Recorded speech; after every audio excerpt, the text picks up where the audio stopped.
Welcome, impactful parents. Today, we're going to be talking about the secrets to resolving conflict with your child and diffusing tension with your teenager. Hello, my name is Christina Campos. I'm founder of The Impactful Parent, and I help parents of school-age children turn their chaos into connection with their adolescent. I offer parent education videos every week, online courses, and coaching. And if that wasn't enough, I bring experts in on other fields onto the Impactful Parent stage to teach you even more. And today I have a special guest. Her name is Hesha Abrams. Hesha is an internationally acclaimed mediator and author. She is an expert in conflict and pragmatic solutions, and today she's going to talk about some of her innovative approaches to conflict resolution that will benefit parents in even the most complex situations. Her book, Holding the Calm, has tons of suggestions for reading a situation and then solving those problems and then restoring harmony.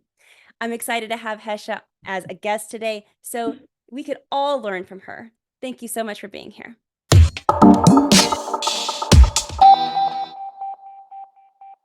So I would like to dive into your, all these strategies that you have to give tidbits to our parents. I have a lot of parents of teens and just, strong-willed kids that just love button heads with us, right? What are your first suggestions for how to deal with some of these power struggles that a lot of us encounter? Absolutely. And calling it a power struggle is absolutely the initial stage. But if you think of it as a power struggle, you're going to think of it binary. I'm the parent, I have power, I know what's best for you. You're the kid, you're either dumb or naive or unaware or don't know what you're doing, and it's my job to tell you. If you think like that, you've already lost, even though it's all true. It's absolutely all true. So I wanted to share one little story with your listeners. I have my son literally just turned 40, and so I've earned every gray hair I have, and he gave them to me. And when he was 24, he sat me down and said, "Mom, I really want to thank you. I know I was really hard to raise. It was really difficult. And you always believed in me." And I said, "Well, thank you for that, honey, but that's not what you should be thanking me for." He said, "Really?" I said, "You should be thanking me for letting you live, because there were days." It's the "I brought you into this world, I could take you out" kind of thing. And what happens is that when you raise intelligent, self-aware, self-created children, they're harder to raise. It's just the reality of it. If you wanted to raise dumb kids and you pound them into the ground and you make them compliant little robots, sure, it's easy. So for the parents there that are having challenges with your kids, first of all, yay you, pat yourself on the back and say, "I'm a great parent because I am unfolding my child as opposed to molding my child." So now the question is, how do we do that and not, get killed in the process? Not, I joke that we have flat foreheads because we smash them against the wall so much.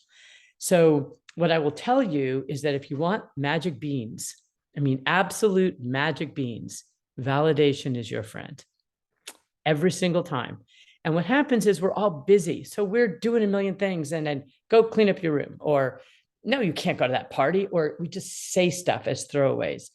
That's the beginning of the power struggle. And the kids will do the same thing because they're busy. I mean, you couldn't pay me to be a teenager today. There's no way. I mean, think about how miserable and challenging, and hormones are drop kicking into your body, and social media and fitting in and anxiety. Oh, and by the way, school and tests and coaching and all the other stuff that happens. It's exhausting and difficult. So they're also going to just throw away and just, "No, I'm doing that, Mom, and who are you, Dad?" And they're going to whack you also. So that's the beginning. So the analogy I want to give everybody is spaghetti sauce. We've all cooked with it. You drop it on the counter, you take a sponge, you wipe it up. It's no big deal. You leave it overnight, you're scraping it off with a spatula. You leave it 2 or 3 or 4 months, it's old and moldy and gross. That's what happens with power conflicts.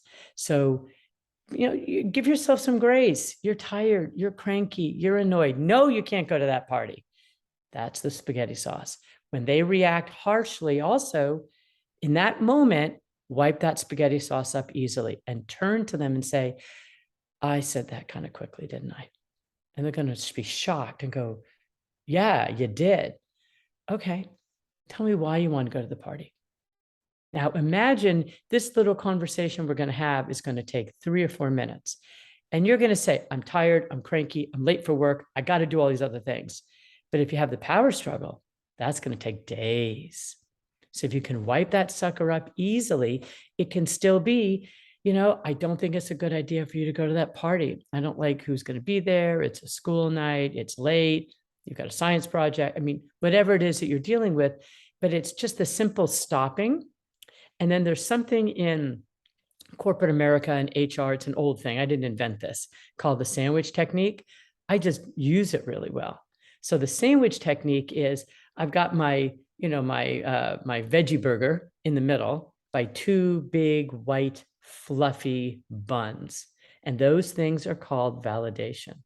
So if I want to speak to you, I've got to open your ears to hear me first. How do I get your ears to open? You know what's really good about you? Boing. Ears are totally open. That is the best sentence stem you can ever have. You know what I really like about you? May I offer you a compliment? I was so pleased with how you handled that. I have a bunch of them in the book. It's so simple, these sentence stems. Memorize them, say them. Then you say the information. No, you've got homework. No, you can't go out with that thing. No, you can't do this or whatever, because it's usually no, you can't, is normally where the power struggle happens, right? And then don't make it an open face sandwich. Make it an enriched bun on the other side too. And you're very mature how you're handling this. I know you're incredibly disappointed. And I know you want it, and you probably think it's unfair, don't you?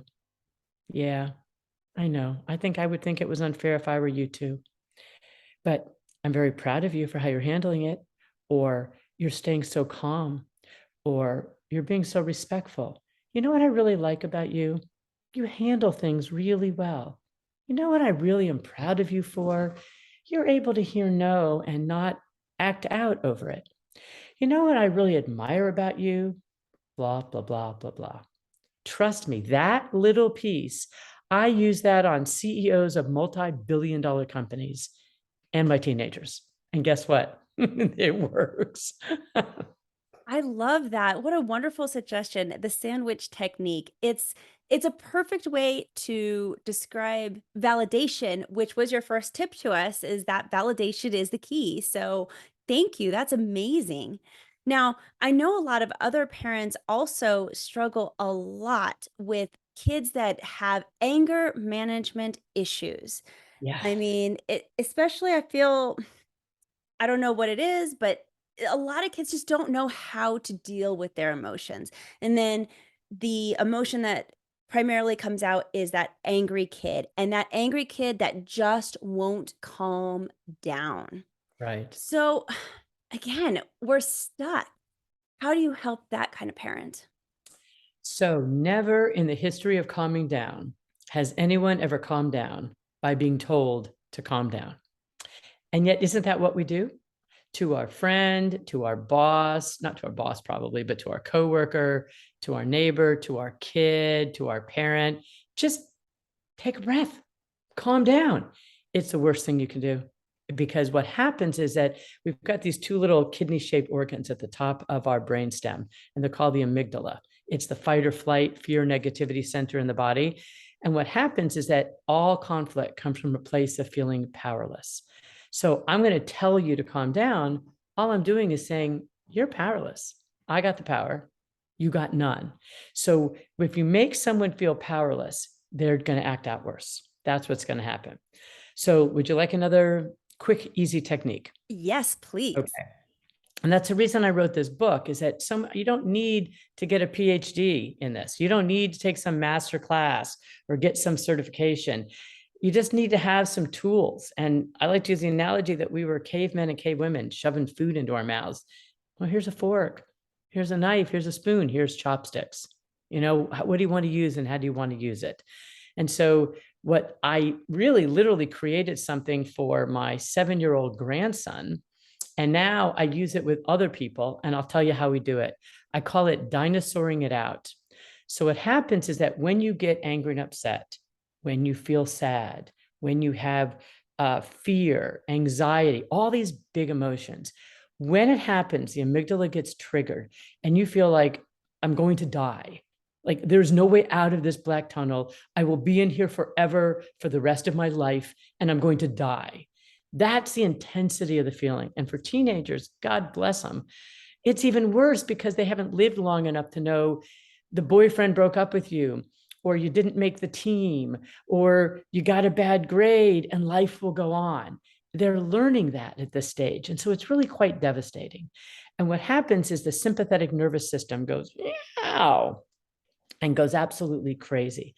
So what I do is you take your hand, since we're videoing this, we could show it, bend your hand, squeeze your nails into the little fatty part of your what is this, your palm, right? So squeeze, so you can see I've got like little lines there, squeeze hard.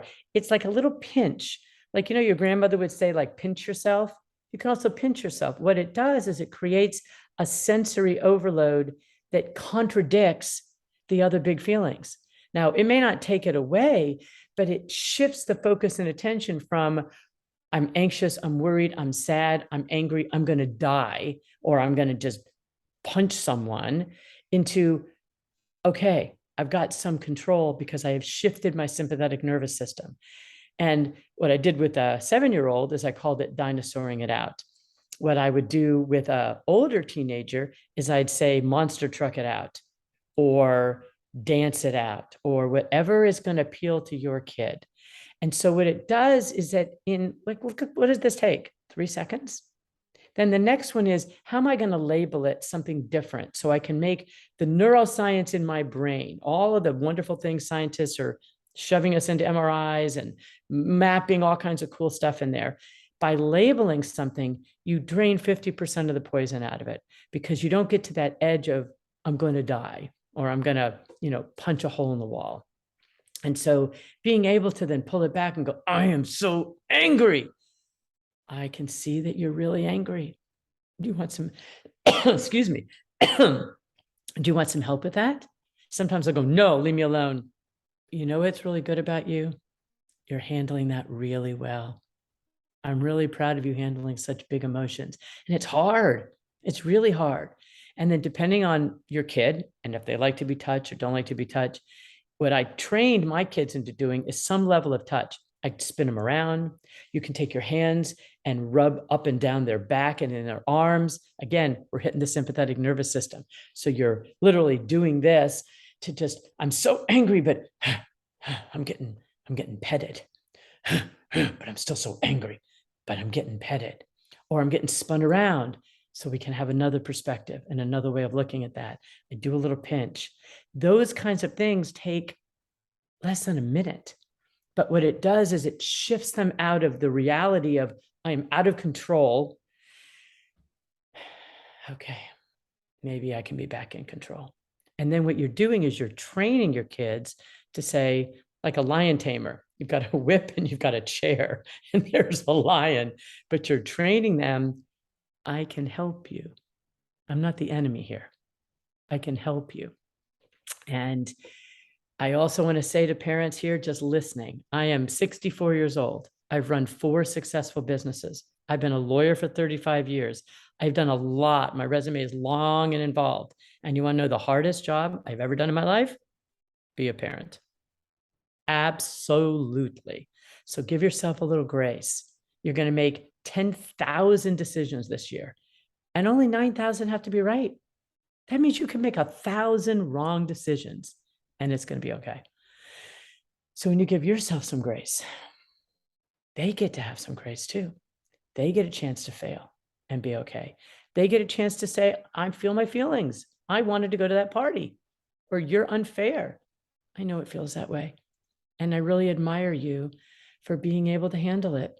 That's one of the things I admire most about you, is your inner strength and your wisdom. Even when you don't get what you want, I think you know it's the right thing.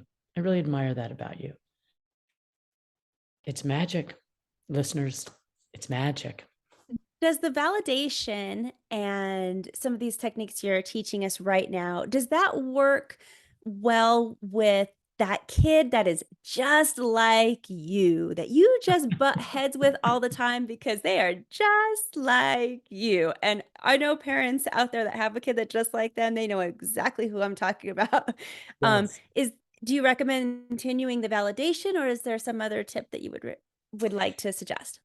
Well, it depends. If they're just like you, then you know what you would want. You know how you would want to be how you'd want to be reacted to. So I usually divide it up into, does someone want validation or do they want respect? Do they want to be loved? Do they want to be honored? That happens as adults. Well, it starts as children. And you can really see it once they're like kids. They don't even have to be teens anymore. So ask yourself, look at your child when it's calm or when they're sleeping, and think to yourself, what does my kid need the most? Does he or she need to be validated? Do they need to be respected? Do they need to be loved? Do they need to be heard? Do they need to be seen? Actually, and I'll tell you, it's hard because most of us are going to say, I don't know. That's the question then to ask yourself, and look at your kid. Really see that. I mean, if your kid likes vanilla ice cream versus mint chocolate chip, right? What is it that they need at their core? And once you identify that, start giving it to them. And for some people, it's a big, I'm going to give it to you as a big, huge thing. For others, it's a slow IV drip. That's okay. You know your kid. Is your kid an introvert or an extrovert? What sets your kid off? What sets you off? So the beauty is that when the kid is just like you, it's actually a little easier because you know what sets you off. When your kid is the opposite of you, it's a little harder because then you're scrambling. How do I get through to you? What do I do? So don't. Let's say they don't want to talk to you. Let's do an advanced course here for a moment.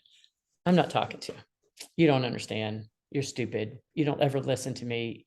My friends know more than you do. I mean, standard garbage that, everybody says Oh, because they're, yeah. We all know about a teenager who doesn't want to listen. And so it gets really frustrating because we want to help and then it's shut down.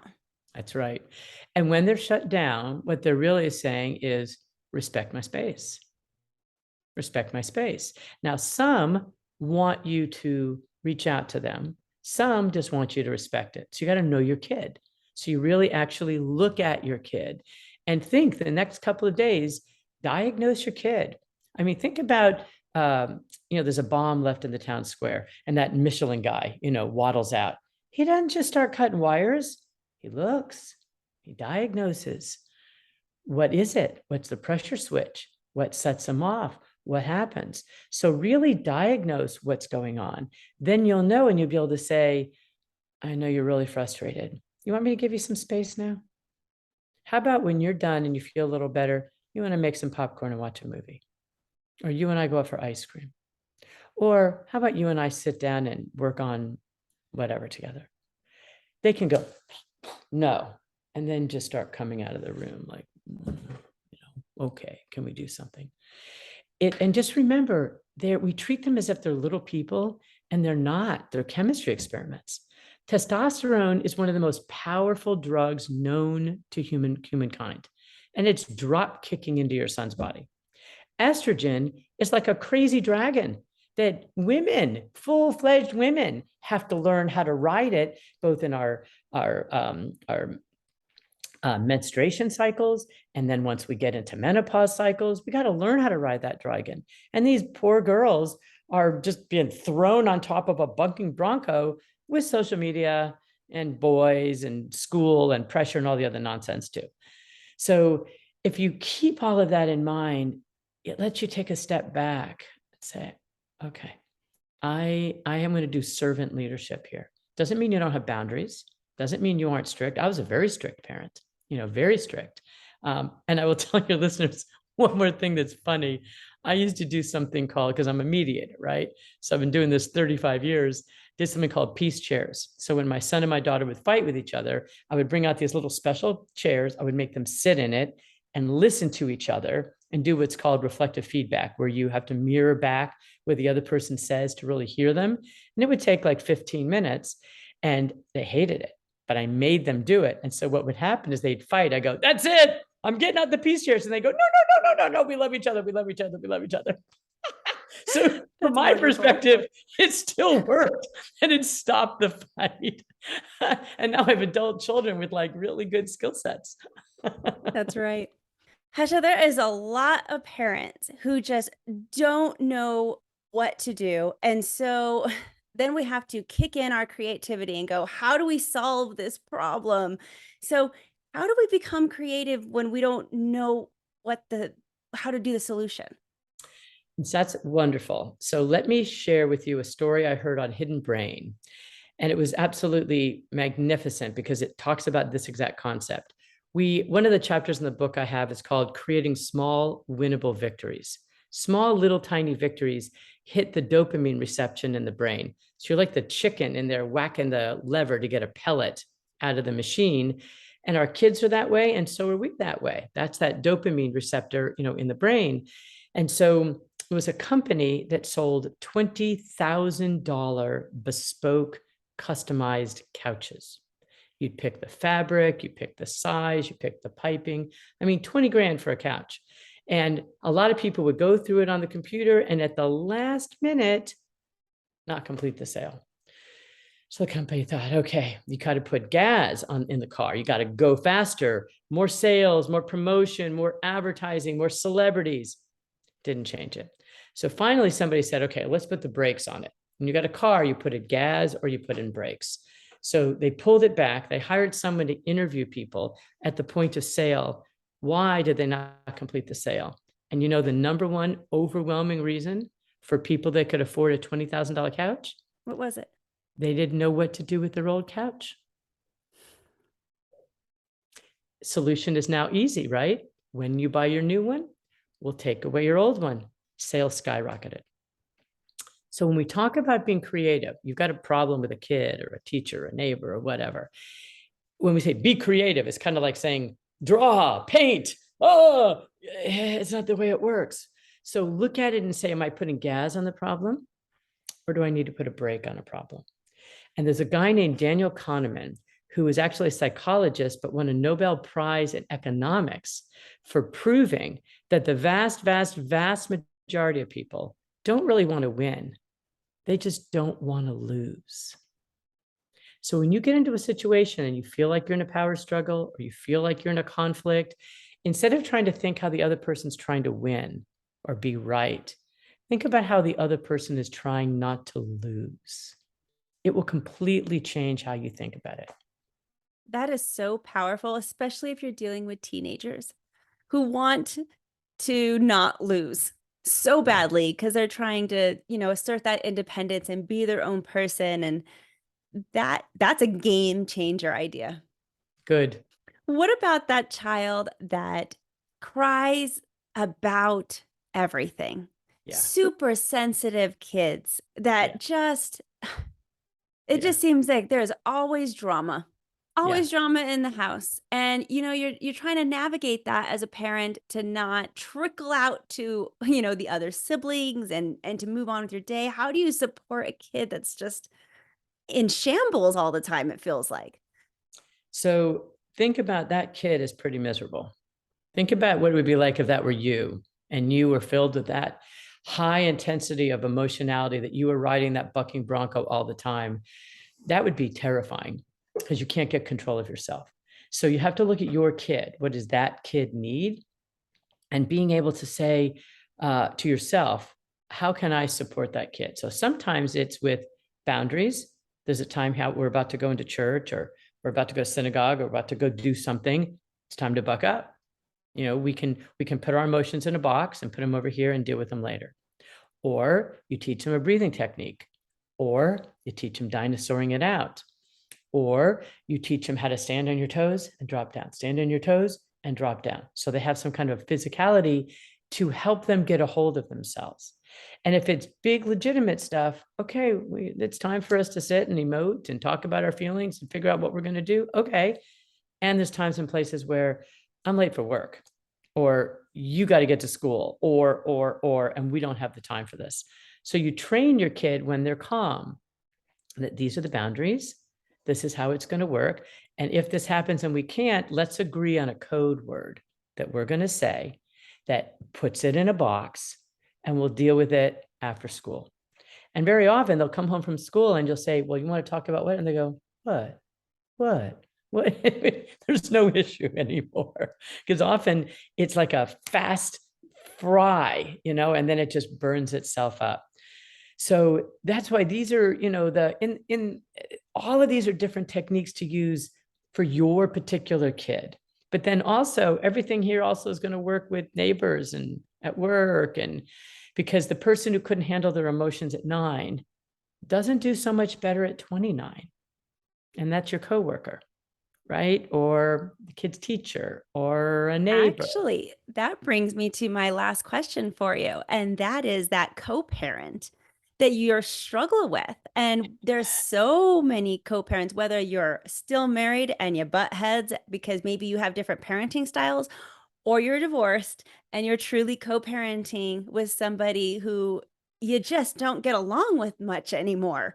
What tips do you have for those poor parents who just pull their hair out because they're fighting with another adult? Very hard. So what I would suggest to you is that you don't involve the child in that, and you don't debate with the other person, because you won't win. You're not going. You didn't convince them when you were married. You sure as heck are not going to convince them if you're divorced, right? That's just not going to happen. So you say to the kids, the rules in my house are mine. The rules in your dad's house are your dad's. I can explain to you my rules and why I think it'll keep you safe. It'll keep you strong. It'll keep you happy. It'll help you prepare for a good life. But these are the rules in our family, and this is what we do. And kids are very adaptable. They will learn. They basically bifurcate, and they'll learn this is what happens in mom's house. This is what happens in dad's house. And if one parent tries to be the friend and not be a parent, I'm telling you, everybody, kids not going to respect them. They're not. They may enjoy pizza every single night for a while, or going to parties and doing wild stuff. The problem is if it's on, dad's night and dad lets him go to a dangerous party, unless you get a court order, you're kind of stuck. So you should start training your teen to how calm you are, how helpful you are, what's good about you type things. Because, sunflowers are my favorite flower because they're heliotropic, which means you plant them any direction and they will turn toward the sun. I think that we as human beings are lovotropic. We will turn toward the warmth of love. And the love is either validation, respect, admiration, love, all that, same stuff comes in the same package. We will turn toward that. So love is not, I love you, I love you, I love you, and make you lunch.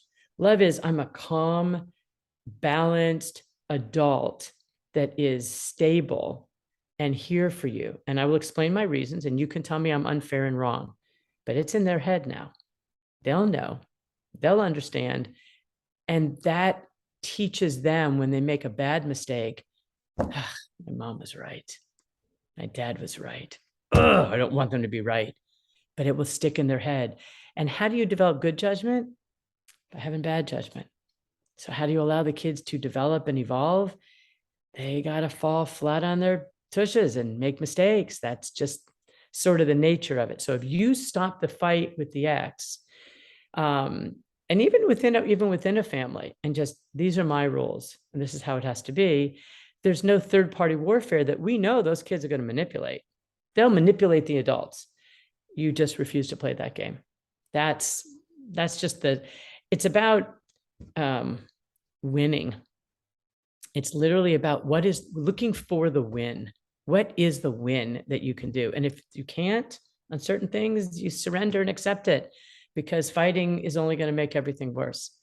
And I know that sounds like a panacea, because I deal with real life horrible cases of very difficulty. And I know that there's times you'll say, but I can't do that. Okay, choose your battles, choose the hill that you want to fight on. That's okay. But it shouldn't be every hill. And it shouldn't be every day. Otherwise, you're going to be in agony and in misery all the time. And then you won't be a stable, wise influence that your kid can come to when they have trouble, which is really how you earn their respect. And I can tell you, having been there, done that, And I wish I had the wisdom I have now when I was raising my kids. It would have been a lot easier. Unfortunately, you gain wisdom as you get older, you're just more tired, so it's the cycle just repeats itself. But you have a plethora of wisdom to share with us, and I am so grateful for that. I would love to hear about your book. So tell us, what will we find if we go and grab it?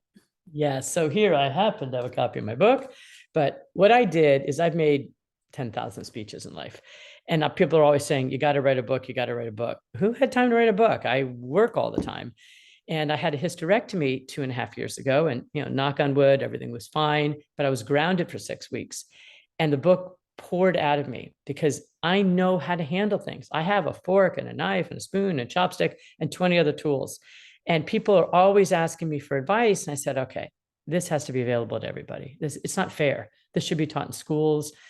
People should be taught this, but we're not. So we don't know. We try one thing, it doesn't work, and then, and it's misery and horribleness. So you can get it on Amazon. I have a holdingthecalm.com website. And I have all kinds of free stuff on there, tons of podcasts and interviews and articles. And I'm starting to do little 1-minute tips.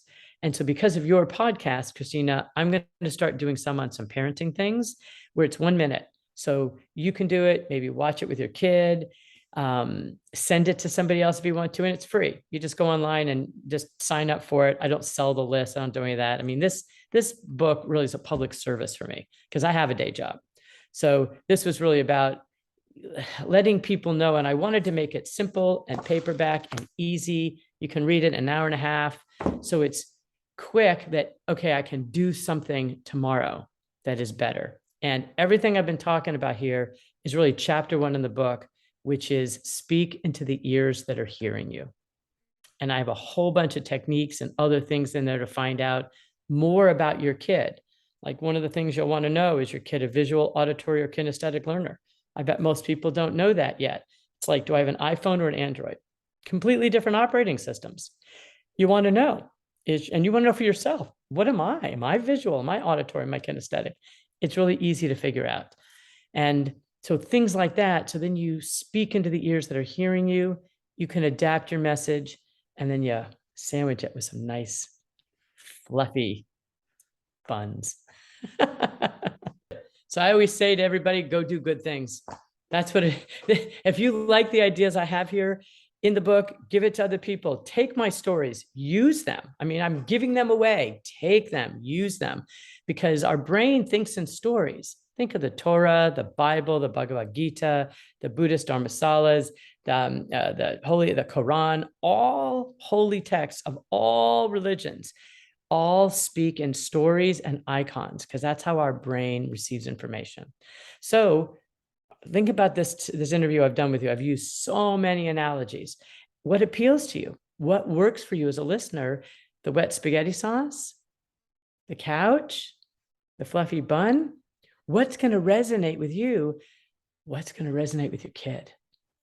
Figure out what will resonate with your kid. And if you've got like a jock athlete kid, sports analogies, life is easy. You've got, a girl that's into, I don't know. I don't want to use gender specific stuff. So I should say a girl that's into sports and jock, and a guy that's into cooking. Whatever is important to them, those are the analogies you use. And so what you're doing is, it's not about just getting it right. It's about seeing them and they feel seen. And that's my little theory about, if you ask in the olden days, you would ask kids, what do you want to be when you grow up? A fireman, a policewoman, a scientist, an astronaut. What happens when you ask kids now what they want to be when they grow up? I want to be rich. I want to be famous, right? Most famous people are miserable. Most rich people are miserable. So it's not about a happy life. But I think kids, because of social media being so pervasive and so really inundated in our lives, they want to be seen. But what's underneath that is they want to be validated. That's why I'm really saying this validation stuff I've been teaching, it's the magic beans. It really is. And can you imagine what our schools would be like if every single kid was looked at for what they were good at as opposed to what they were bad at? It would completely change the trajectory of their lives and of what they did. And you, as a parent, can do that. And I would urge everyone listening, sit down the next day or two and write a list about what's good about your kid. What do you admire about them? And speak to that. Bring that forth. I do that when I'm mediating a multi-billion-dollar dispute between the big titans of industry, and I got some guy just going at me like this. I look at him and I think, what's good about him? And I speak to that. It melts the iceberg. I'm telling you, this stuff is magic. It works.